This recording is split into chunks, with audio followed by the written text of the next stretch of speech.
Amigos de 55 minutos, como les anunciaba al principio, hoy converso con Xavier Domínguez, cariñosamente Xavi Domínguez. Es un consultor internacional, además que ha tenido una participación preponderante en campañas electorales, una muy especial en República Dominicana y otras que han sido en el entorno mundial. Estuvo aquí, está aquí todavía para la campaña, la consultoría, las clases, la conferencia que se dio en la Universidad Autónoma de Santo Domingo, donde allí concurrieron importantes consultores internacionales.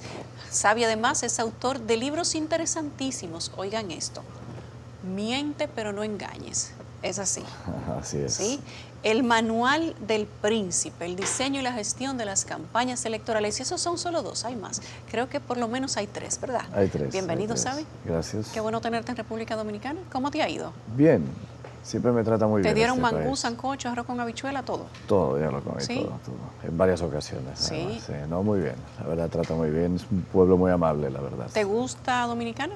¿A quién no? ¿A quién no? Aquí vive Dios, ¿verdad? Que eso dicen. Sí, solo pero hay que no, arreglar no. una que otra cosita y Alguna listo. alguna cosa, sí. Pero no, que encantado. Es un país maravilloso, la gente maravillosa. Y la comida, los restaurantes son excelentes. Espectacular. Es una sorpresa. Claro. Y la calidad de la gente es muy buena. Aquí el tránsito es que no es muy bueno, pero si tú no manejas no importa. No, pero no conozco lugares del mundo en el que el tráfico no sea un problema ya. Sí, O sea que, hay que verlo con más normalidad. bueno, la normalidad que nos ha tocado vivir. Xavi, ¿cómo te fue en la conferencia? Bien, la verdad que bien, muy contento porque hicimos quizá una conferencia un poquito más provocadora, intentando cuestionar un poco la situación política que se vive a nivel internacional, ¿no? Una calidad de los políticos más baja de lo deseable. Yo creo que somos muchos ya los que echamos de menos los 80, donde había una clase política quizá un poquito más comprometida. Había más profesionales en la política, hoy hay demasiados profesionales políticos, digamos, ¿no? Que hacen carrera partidista, que no han hecho nada más, que no tienen una experiencia laboral. Y bueno, cuestionando esto, ¿no? que tenemos una clase política que piensa en la siguiente elección y no en la siguiente generación. Y yo creo que eso es uno de los dramas por los que vivimos, ¿no? Comparas la política de los 80 con la política de los 2020 y tantos. Establéceme diferencias a nivel internacional, tal vez a nivel local, porque tú has acompañado candidaturas en República Dominicana. Bueno, yo creo que hay una diferencia básica muy importante. Uno de los 80 podía establecer cuál era el rumbo de cualquiera de los países dirigidos por Margaret Thatcher o por Reagan o por Ricardo Lagos o por Felipe González en España. Hablo de derecha e izquierda. Tenía uno la sensación de tener proyecto encima de la mesa, de estar mirando algo más, ¿no? De modernizar países, de generar red de transporte público, de industrializar la sociedad. De tener proyectos. Y hoy uno tiene la sensación de que consumen el día a día nada más, ¿no? Que falta proyecto, que falta visión, ¿no? Que gestionan el caos más que construyen futuro. Y te ves muchos políticos peleándose por el pasado, ¿no? Y es un poco extraño, ¿no? Y yo creo que o yo soy un romántico de lo clásico, de los 80 en términos generales, pero creo que sí haría falta una clase política un poquito más previsora, ¿no? Todo lo que nos está pasando también demuestra la incapacidad de gestión y la falta de previsión, ¿no? O sea, la pandemia nos ha puesto a prueba todo, el sistema económico, el sistema monetario, el sistema de salud, el sistema educativo. No estábamos preparados para eso. Vamos a dar un paseo, digamos que hacemos un periplo internacional y tocamos algunos puntos de la situación internacional post-pandemia, de cómo la pandemia cambió la política.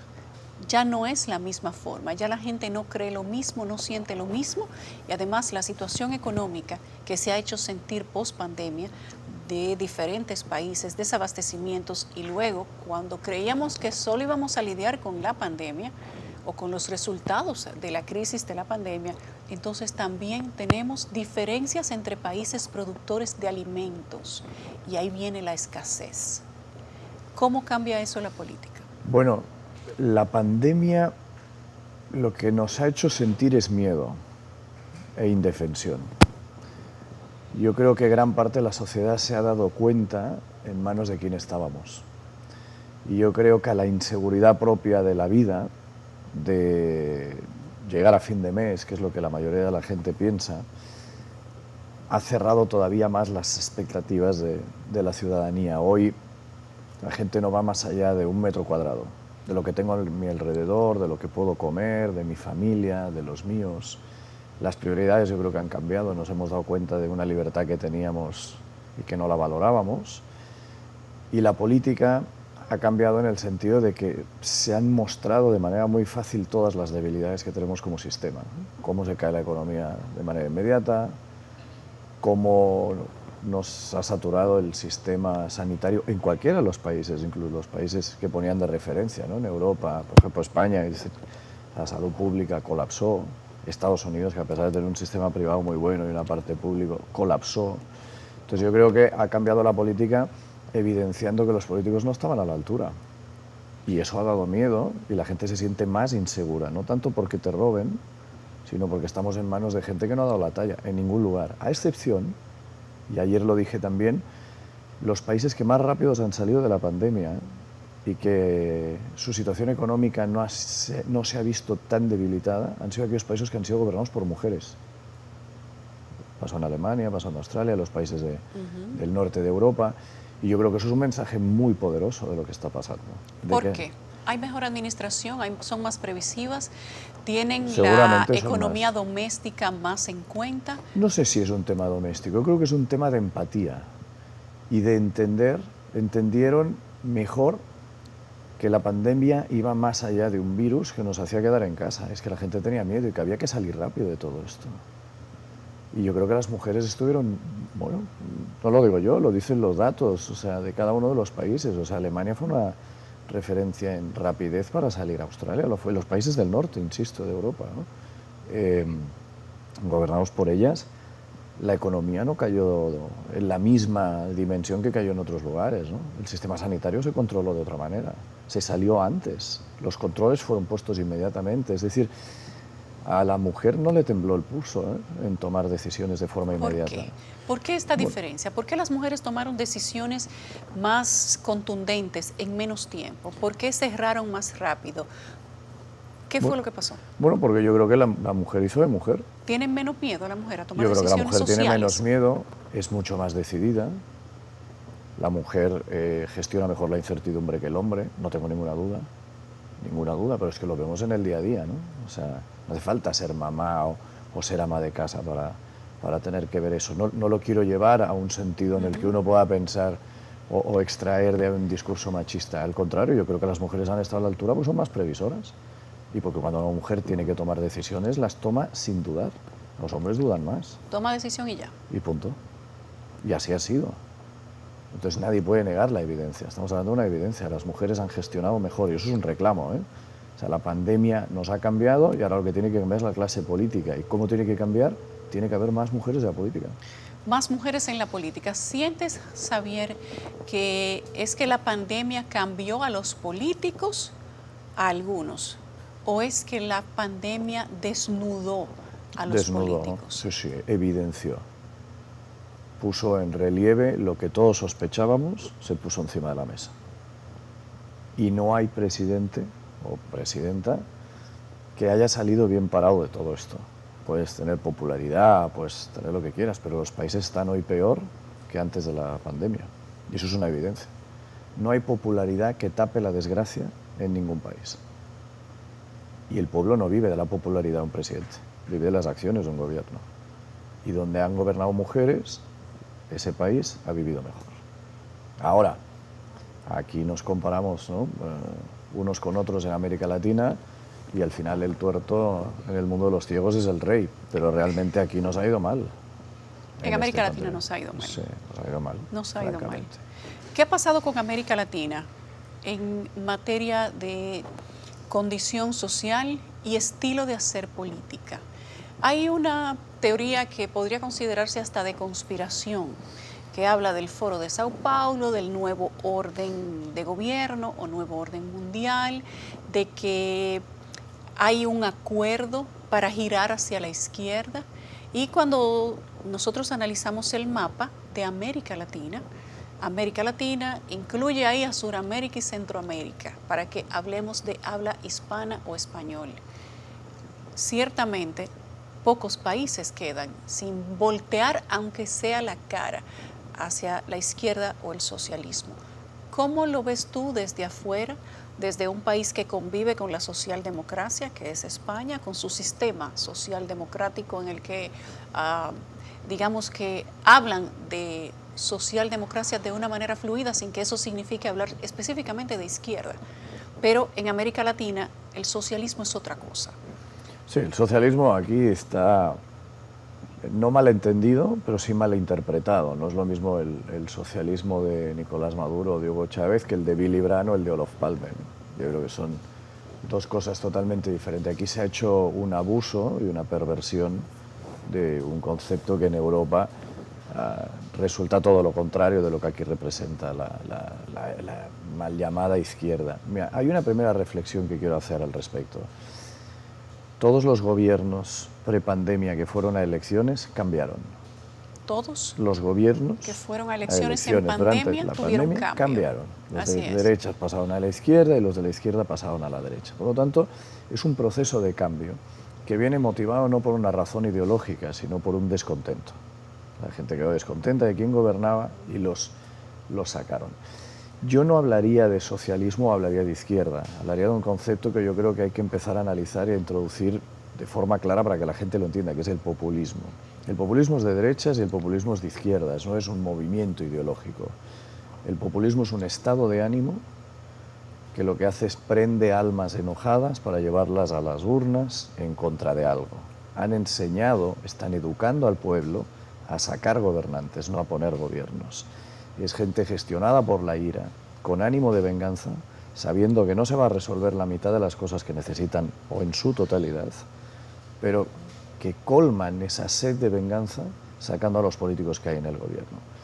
Yo no sé cuál es la diferencia entre Donald Trump, Bolsonaro, que son de derechas, y los gobiernos que hayan podido entrar de izquierdas en América Latina. Yo hacía una broma hasta cierto punto, pero con un toque de conciencia y de seriedad. Y decía, América Latina está viviendo un proceso como el del Titanic, que es que vivas donde vivas, aunque te cambies de país en América Latina, es como cambiarse de camarote en el Titanic. O sea, esto se hunde, pero se hunde por la mala calidad, una vez más, de los gobernantes, insisto.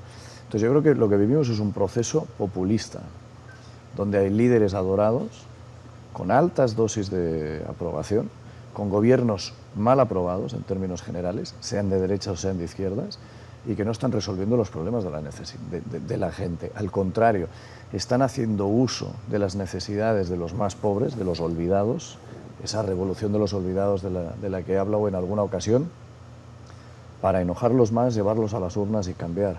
Pero no está cambiando nada la base. Este país, por ejemplo, tiene 300.000 pobres más en pospandemia.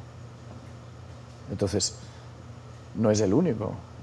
Y por lo tanto no se puede decir, es que el presidente lo hizo mejor o peor que el resto, lo ha hecho igual que todos, es una situación que han tenido. Pero ciertamente el proceso que vivimos es un proceso de cambio, de descontento, de enojo, de ira, en el que todos los gobiernos están cambiando de uno a otro por infidelidad electoral. ¿Por qué? Porque los políticos han sido infieles con los ciudadanos y por lo tanto les están pagando con la misma moneda. Y hoy el populismo cumple el programa electoral sacando del gobierno a quien esté. Es arriba el que esté abajo el que esté arriba. Sí, da igual. Simplemente vamos a tumbar al que esté. Al que esté. Y vamos a poner otro, que no necesariamente tiene una mejor propuesta. Así es, ¿no? Simplemente es un cambio. Es más, es que el que llega con la propuesta de sacar a los que están. Así es. Y yo lo voy a arreglar en 6 meses. Primero es irresponsable. Eso no hay un proceso de mejora. Puede haber un proceso de mejora de 6 meses, pero no de cambio total de las necesidades de un país en materia de educación, sanitaria, de infraestructura. Es imposible. O sea, yo creo que es una irresponsabilidad de la clase política jugar con los sentimientos de la gente de esa manera, ¿no? Ahí iba, justamente allá iba. Los ciudadanos en América Latina en general están tomando decisiones desde la ira, desde el desencanto, desde la necesidad de que su situación sea apreciada. Fíjate lo que ha pasado en Perú. ¿Cuántos presidentes se cambiaron en Perú?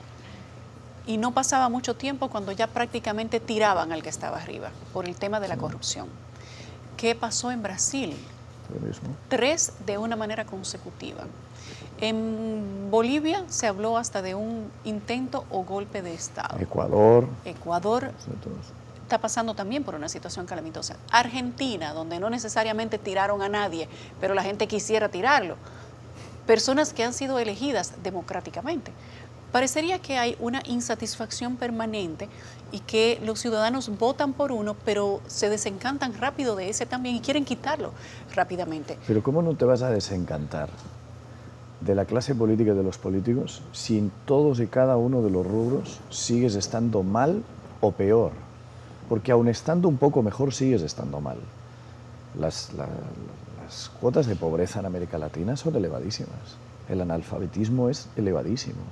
La desnutrición es elevadísima. El abandono infantil en las escuelas es una barbaridad. La mortalidad infantil son cifras que les debería caer la cara de vergüenza a todos. ¿A dónde vamos? Yendo por este camino, sin duda que parecería que estamos en una era. Los procesos políticos y sociales son cíclicos. Estamos viviendo un ciclo, que no necesariamente es completamente responsabilidad de la pandemia, pero la pandemia lo hizo evidenciar más rápido. Esto iba a ser evidenciado de todas formas, pero tal vez se iba a tomar más tiempo. La pandemia lo aceleró. Y digamos que si algo podría tener bueno la pandemia sería eso, y que le enseñó a la gente a convivir consigo mismo, a cuidar su metro cuadrado de propiedad, que es lo que usted quiere, lo que le interesa, lo que le hace o no feliz y con lo que verdaderamente usted convive. Sí, claro que ha acelerado el proceso, porque, insisto, si vuelvo a retomar el concepto de populismo, que es un estado de ánimo, y ese estado de ánimo ha de ser de enojo y de descontento, de frustración, lo que hizo la pandemia es acelerar todos esos sentimientos de frustración y de abandono. Al final somos personas y necesitamos relacionarnos los unos con los otros. Y eso también va a tener una consecuencia. Y eso va a tener una consecuencia. Gestionar la democracia desde el enojo. Y o gestionar los cambios políticos desde el enojo. Es que gestionar la frustración de decenas de personas en diferentes pueblos de diferentes países que no le ven salida a esto. Así es. Y si no le damos una salida y dejan de confiar en ir a las urnas como proceso de renovación, de cambio y de mejora... Los sistemas se van a anarquizar. ¿Qué es lo que sigue? La anarquía. Y es a lo que vamos si no se le pone un límite a esto, ¿no? Entonces yo creo que la revolución de los olvidados, creo que es un concepto que describe muy bien lo que está pasando. Es gente a la que se le llevan años haciendo promesas que no se cumplen, que se les prometen carreteras y no se dan, que se les promete luz, agua en su casa, que son servicios básicos, no se les dan, que se les promete mejoras en el sistema educativo y no se da, en el sistema sanitario y no se da. Hay desabasto de medicamentos, aun pudiendo comprarlos, que mucha gente no puede, no hay medicamentos. Entonces, ¿qué te queda? Te quedan las urnas, por el momento. Si las urnas no funcionan, el siguiente paso yo creo que es un poco más peligroso. Y esto hay una responsabilidad colectiva, seas de derechas, seas de izquierdas, seas de Ecuador, de Bolivia, de Argentina, de México, de República Dominicana, de Haití. O se ponen las pilas, que decimos en España, o yo creo que la revolución de los olvidados dejará de ser pacífica en las urnas para que vivamos convulsiones peores de las que tenemos. Eso no conviene, desde luego. ¿Tú ves algún giro en todo esto? Y quiero saber si cuando hacemos el análisis y tú lo haces de manera individual para escribir tus libros, tus ensayos, para dar tus charlas, ¿tú ves algún tipo de articulación organizada dentro de lo que está pasando en América Latina? No entendí bien la pregunta cuando hablas de... Si tú ves algún tipo de... De mano negra, por Sí. decirlo de alguna manera. Por decirlo de alguna manera. Es evidente. Es evidente que hay un interés por desestabilizar el sistema. La región. La región, claro. ¿A quién Y se beneficia intentan desestabilizar la región? Bueno, a la gente... ¿O a quién podría beneficiar? Bueno, a aquellos personajes políticos que tienen por modelo una dirección muy personal de la política. Es gente que quieren debilitar el sistema democrático, que es lo que les limita al siguiente paso de exceso y de abusos que ya hay. Si mira uno, Nicaragua es una barbaridad. Lo que Venezuela, está ni sucediendo. te cuento. Venezuela, Cuba, ya ni lo te cuento. sabemos hace mucho Luego hay tiempo. gente muy popular que van por el mismo camino y la gente no se da cuenta. mí me hace mucha gracia que la gente aplauda el selfie de Bukele, pero ¿el pueblo ha comido con el selfie de Bukele? ¿Ha mejorado? Dicen que es el más Salvador? popular de América Latina. Es el más Él popular. se llama a sí mismo pichón de dictador. Desde el punto de vista, vamos a hablar de lo profesional, de la comunicación, el tipo es un crack. Claro, él es publicista de por sí. El tipo es un crack, maneja a la perfección el proceso de comunicación, el proceso de seducción, la verdad. No, y maneja muy bien la ira de los ciudadanos, porque él la enfoca. Es Él coge la ira exacto, de los ciudadanos ahí voy. y la enfoca, se la aleja y la enfoca hacia Entonces, otro ¿está lugar. solucionando algo? No. ¿Por qué? Porque la culpa es de los que estaban. A mí me hace mucha gracia lo de que De los devuelvan que lo robado. estaban y de es los un que es- causan la violencia. Que devuelvan lo robado, ¿no? Que es un eslogan que se ha utilizado en no sé cuántos países para llegar... Devuelvan los robados, los Ahora, queremos presos. Exacto. Ese mismo eslogan se ha utilizado en México, se ha utilizado aquí, se ha utilizado en El Salvador. ¿Alguien ha devuelto lo robado? Y seguimos creyendo en todo esto. O sea, nos dan sopa con el dedo. O sea, es increíble, pero tenemos una sociedad en parte dormida por un problema endémico de falta de educación, de nivel educativo, que se juega con las emociones de esta gente, con el ánimo de venganza, que los tenemos entretenidos, pero no convencidos, y que pasan los días, la cosa empeora y esta gente asume más poder y más poder y más poder y debilitan el sistema. Ahí es donde está el riesgo, ¿no? Quiero que hablemos del lawfare, del lawfare, de cómo se maneja el sistema de justicia en todos estos países que estamos viendo.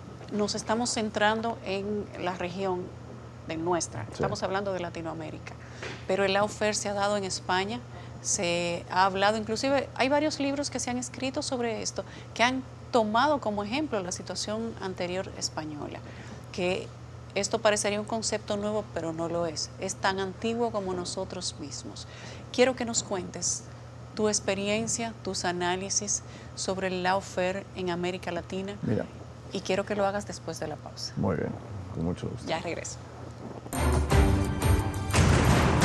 De vuelta a 55 minutos, converso con el consultor internacional Xavi Domínguez. Te preguntaba antes de irnos a la pausa, ¿qué opinas del lawfare? ¿Crees que eso se está usando en América Latina? No te voy a decir nada, quiero oír exactamente lo que tú piensas. Bueno, yo creo que sí se está utilizando y el problema radica en la no separación de poderes. Insisto en un concepto de forma permanente.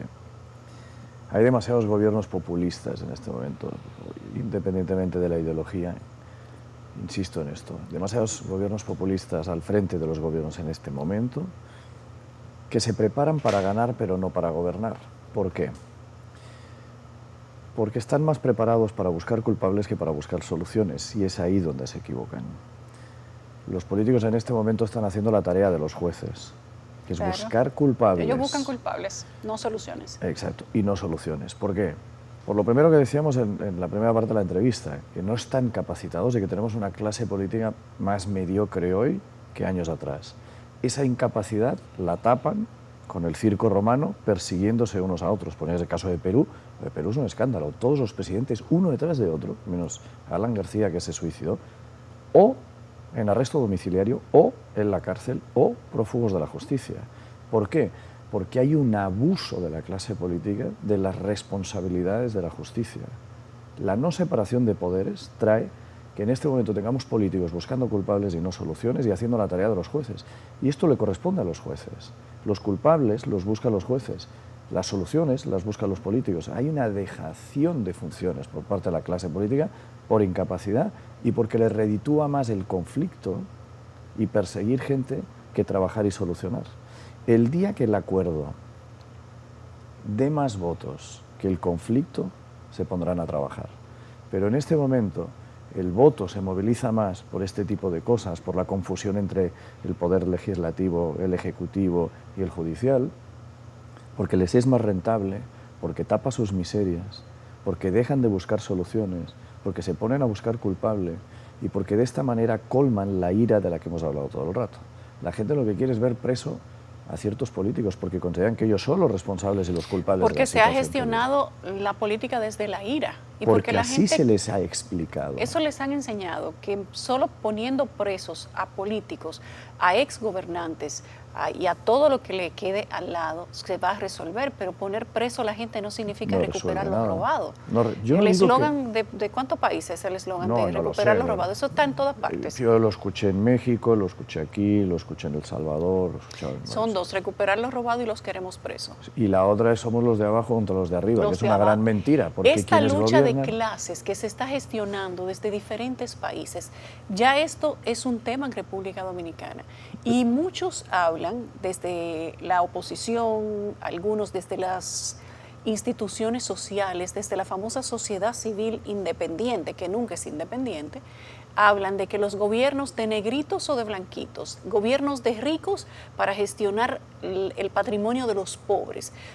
¿Qué está pasando? ¿Qué subyace detrás de ese discurso? Bueno, subyace la voluntad de que no haya una clase media. Cuando en los países en los que hay una clase media preponderante, importante, el control que la sociedad tiene sobre el gobierno es mucho mayor. En este momento son los ricos controlando a los pobres. Gente que vive de la dávida, del dinero que les dan. Hoy lo que tenemos es voluntades compradas por la necesidad. Cuantos más pobres haya en un país, más voto cautivo tiene quien gobierna. Y esto es lo que se hace, se generan pobres para generar votos. Y entre toda esta retórica y todo este discurso figura este lawfare de confundir las tareas de la clase política con la de los jueces. ¿Por qué? Porque es un show. Es el poder político controlando el sistema de justicia. El sistema de justicia. Y utilizándolo como arma política, además. Evidentemente, es un elemento de la propaganda electoral permanente, de la campaña electoral permanente. Perseguir culpables en lugar de perseguir problemas. Y buscar culpables en lugar de buscar soluciones. Entonces, este cambio de papeles es mucho más grave de lo que la gente logra entender. Pero en este momento hay una voluntad expresa de no sacar a gente de la pobreza en muchos de estos países, porque es tener voluntades compradas, claro, almas compradas. Lo mantienen con las dádivas. Gente que solo tiene para salir adelante el dinero del gobierno. Y eso no pasa en un país, pasa en demasiados países de América Latina. Entonces yo por eso, hombre, cuestionas el sistema en el que ya no quiero hablar de una ideología, quiero hablar de una voluntad expresada en un término que es el populismo, que genera este tipo de situaciones, que no respeta instituciones, que debilita la democracia, que empobrece al pueblo, con un ánimo, volver a ganar elecciones, porque les da igual la próxima generación. Y vendrán aquí y me dirán todo lo contrario, pero los hechos son los que son. Y la realidad los evidencia. Al final lo que se analizan son los hechos, no las intenciones. Claro.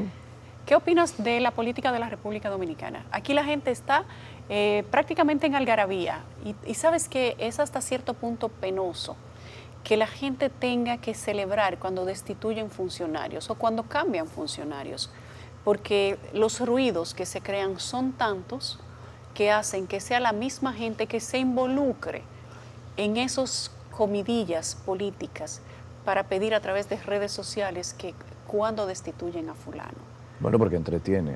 Estamos viendo la sociedad del espectáculo. La pop-lítica, decía, ¿no? Pop-lítica, sí. Es esto.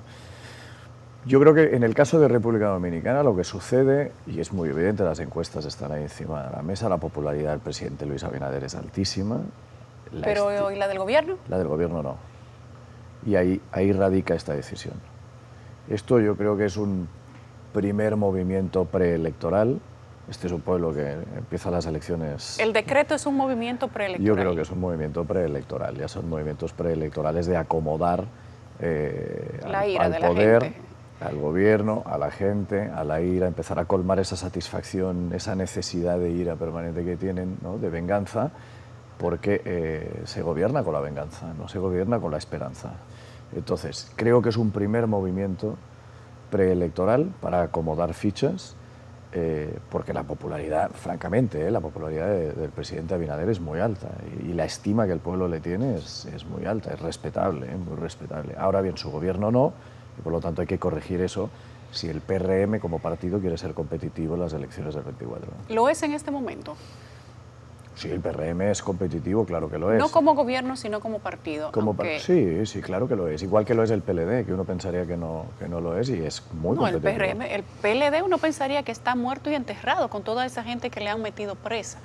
Ahí hay te voy a utilizar una frase que cuando yo trabajé aquí en el 2010, 11, 12, precisamente con un buen amigo aquí en el país que me hablaba de un político y me decía, está muerto. Y le dije, en política no muere nadie. Y menos en América Latina. Los muertos políticos no existen en América Latina. Hay una capacidad de resucitar muertos en América Latina vigorosa, de verdad, ni la Biblia. Ni la Biblia. Ni la Biblia. Xavi, miente, pero no engañes. Bueno, yo soy un gran defensor de la mentira como algo bueno, me explico. La mentira como algo bueno. Sí, y me explico por qué. La mentira no precisamente es mala. Cuando uno lee una poesía hay una parte de exageración, evidente, ¿no? Y por lo tanto, la exageración, toda exageración no deja de ser no verdad, es una mentira. Yo explicaba el maquillaje, por ejemplo, el que me pusieron ahora, es mentira, yo no soy así. Pero, ¿por qué se hace? Bueno, pues para salir mejor o para lucir mejor. El maquillaje a las mujeres genera autoestima o porque se sienten más bellas. Me dicen aquí esas son mentiras piadosas. Son mentiras piadosas y por lo tanto la mentira no hay. No voy a dar los datos aquí, pero ¿qué hacemos en Navidad con los niños? Mentirles, claro. ¿Y es malo mentir? No. Engañar es otra historia. Engañar es utilizar información propia información pública o privada para beneficio propio. Engañar es ir a Irak diciendo que había armas de destrucción masiva cuando no lo hay. Engañar es lo que hace la industria farmacéutica, que podría solucionar mañana mismo podría solucionar la alergia al polen, pero es mejor tener a cientos de millones de personas consumiendo loratadina para controlar la alergia. Sabiendo que no se van a curar nunca. Sabiendo que no se van a curar nunca, ¿no? Ya puestos en el plan más jocoso, yo siempre explico lo mismo, porque la gente me discute, oye, pero al final mentir y engañar es exactamente lo mismo. Y dije, mira, no es lo mismo que tu esposa te mienta que tu esposa te engañe. Y entonces ahí lo entiende. A ver, a los dominicanos seguro que le va a encantar eso. A ver, ¿cómo? Hombre, no es lo mismo que tu esposa te mienta que tu esposa te engañe. Vamos, yo lo tengo bastante claro, ¿no? Una cosa es que te diga, ay, mira, no sé qué me gasté aquí o de dónde viene esto. Que te engañe ya es traición a los valores, ¿no? Porque hay una voluntad en engañar. Claro que hay una voluntad en engañar, hay una voluntad de dolo, hay de dañar. La mentira no quiere dañar, la poesía no pretende dañar. Es más, en varias conferencias entraba en algo muy polémico, la Biblia. ¿Cuántas cosas dice la Biblia que no son verdad? Matusalén vivió 790 y no sé cuántos años. De verdad, habrá alguien que lo crea, pero... Y está bien, lo respeto mucho. Se pudieron abrir los mares. Realmente... ¿Despertar después de muertos? Despertar después de muerto. ¿Realmente una paloma pudo fecundar a una mujer? Todo esto se explica. ¿Es malo en sí? No. Es una manera de explicar un relato. No tiene maldad. La pederastia sí es un engaño. Porque traiciona los valores precisamente que la Iglesia debería tener y respetar. Y como eso, trasládalo al ámbito de la vida que quieras. ¿Qué hacen los políticos? Miren, mientan, si no pasa nada, si todos mentimos con nuestros hijos, que son los más inteligentes, los mejores jugando al deporte que queramos. Es buenísimo, el niño no se porta mal. Nunca se porta mal, mi esposa cocina de maravilla, todo tiene muy buen carácter, lo que fuera, sea verdad o no sea todo verdad. Eso es mentira. Claro, no puede ser mentira. Ahora, ya engañar es otra historia, ¿no? Engañarte, insisto, es matar inocentes en Irak porque se inventaron que había armas de destrucción masiva. Engañar es que la estructura de la Iglesia Católica aproveche su situación de preponderancia para violar niños. Eso es traicionar a los valores, eso es un daño. Entonces, mire, mienta, exagere, haga poesía de la política si quiere, no pasa nada, decía pero Machado. No engañe. Decía Machado, ¿no?, que a la política como al amor le viene bien un poquito de exageración. Entonces, está bien, exagere, mienta, pero no engañen, porque cuando engañan al pueblo es que hay dolo y hay voluntad de hacer daño, ¿no? Por eso el libro versa un poquito de eso. Gracias, Xavi, qué encanto tenerte aquí. Un placer. Espero que vuelvas pronto. Gracias. A ustedes gracias también, nos despedimos, nos encontramos otra vez el próximo lunes. Que tengan una linda noche, descansen, buen fin de semana.